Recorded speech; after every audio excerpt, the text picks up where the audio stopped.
Би жолооны шалгалтанд дандаа унаж байдаг. Та яахлаараа жолооны шалгалтанд унаад байдаг юм гэж асуувал би хариулъя л да. Шалгалтанд унахад амархан штэ. Тэнд нэг хэдэн улаан дарцаг газарт тогтоодсон байж байгаа. Тэрний нэгийг шүлгчтэл гүзээ унж угаан тэр. Тэгээ яг уу дахиад л мөнгө төлж давтан сургалтанд суралцсан.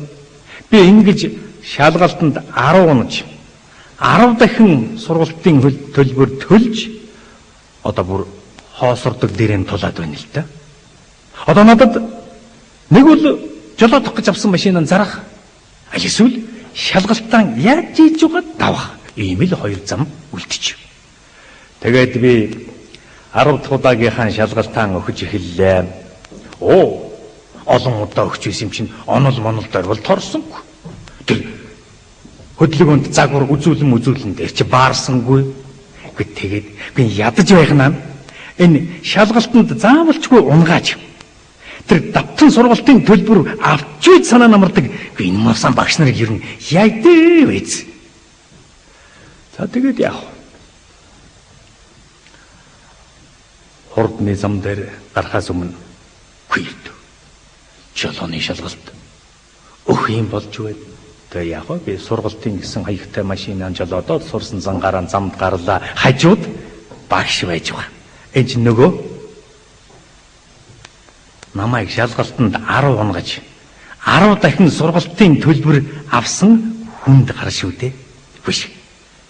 Та нар ийм бизнес донтсон багш нарыг яадаг гэж санана. Эдгээр чинь шалгалтанд заавалчгүй унгахын тулд бүр хүн ухаарахын аргагүй тийм онлын асуудлуудыг өөрсдөө зохиож олдог гэж бодож байгаа. За яах вэ? Ингээд би яг дараа урд нь шалгалт өгч байсан юм чинь уран жолоодлого хотын 4-2 өс өөрөөр яаж өгдгийг хүн яруу тод үзүүлээд өглөө. Гэхдээ тэгсэн чинь өнөө хажууд суусан багш маань бүр очиж олон замын зөвлөг дээр гэмтхэн согтуу хүн болж маяглаад надтай жолоо бол азалт ноцолдоод болдгоо шүү. Тэгээд намайг чи дийлсэнгүй дээ хөрх. Гэхдээ хэрвээ би энэ удаа багштаа дийлдэх юм бол унах гэж авсан машинаа зарах болчиход байсан юм чинь. Би яг хөрх. Би багшигаан согтуу хүн болж жүжиглсэнд нь гомдсон ч үгүй. Гүдэг яах юм чинь би яаж ингэж шалгалтаа даваад эн чинь жолооч болчих юм бол энэ зэргийн уусаа согтоочуудтай хотон гудамжинд бишгүй нэг тааралдах юм чинь. За тэгээд сайхан явж үйсэн чинь багш гинтэн хурдаа нэмчи. Гэн хурдаа нэмлээ. Мэлэн бүр 100 хөрг хичвэ. Гүй яах вэ? Гიშгэлээ нэмлээ. Хүргэлээ. Тэгсэн бүр 200 хөрг чи хичвэ шүү. Гүй ч одоо яадаг вэ? Нэг ч одоо шалгалт авч байгаа юм чинь яадаг. 200 хөргчгээд явж байсан чинь гэнтхэн багш халааснасаа нэг тасгаар сая хүн удгарч ирээд нэг толгойд угалчихлаа. Гүй ч одоо юу болох нь энэ ч одоо 200 милийн хурдтай явж байгаа хэлэх үү? Урдах зам юу болоо гэж харагдах байлээ. Гүй тэгсэн 200 милийн хурдтай би чинь зүгээр л сохор даамгаар нэг юм дүүлэх зураа багшаа та одоо намайг яаж байна гэсэн шалгаж байна хөөж байна. Гүй ч одоо ингэж шалгадаг юм уу та гэсэн. За чи бодхоо. Чамайг ингээд 200 милийн хурдтай явж байхад чинь хөө гэмтхэн тас харанхуй шүн болчихвол чамайг тэргээ яаж жолоодох нь гэдгийг шалгаж байна хөө. Гэхэн зузаан сахин хөдөөний араас нэг муухан сонсогдлоо шүү. Уганч тас харах шүн гэж байдагч гэмтхэн болдог тас харанхуй шүнийг би лав мэдэхгүй юм. Гэтэл яг үү би одоо толгойдоо харуу дуглаастай харуу дуглаастай юу яах вэ? Тас харанхуй шүн 200 милийн хурдаар дахиад байдаг. Гэмтхэн багш миний толгойноос сахин утаан мултатан авлаа. Харсан чинь өдний өмнө гүнзгий гихч хадан ангал хөндөслөөдөө. Тэгсэн багш хүн чинь нааддаг өөрөө харайлгал гэж байна. Хаазаа нэмлээ харайлгалаа. Сайхан ангалтай үрдүүлэл хавцлын цаад эмэг дээр буун алдтал хойдлын дугуй хэрэгээд доошоо унлаатаа хөргий. Базарвайн хомпод тэгсэн хадан хавцлын хажуу элгэн ханан хатыг зүсэж ганц машин явах нарийнхэн зам гаргасан байж л дээ. Бурганы аврал азуулж ашиггүй тэр замд нэг юм торж тогтлоо доо. Уушиг зүрхч гэж амар гарах шахаж байна. Гүтгсэн чи харин Айлээ хэдий айсандан болоод ухаан тавьчихсан багш маань дөнгөж зэргэнгүүтэн за нөхөр минь чи наад нарийнхан замаараа 200 милийнхаа хурдаар ялалзуулхоо гэж дайрлагдлаа шүү. Гэхдээ яавал нэгэн тэр багш шалгалт авч байгаа юм чинь дайрлагдсан ёсоор нь 200 милийн хурдаар ялалзууллаа дахио. Тэгжсэн багш. Гүйж хурдан нэн гэж байна. Доошоо харахын аргалах. Ёроолгүй гүн ангал.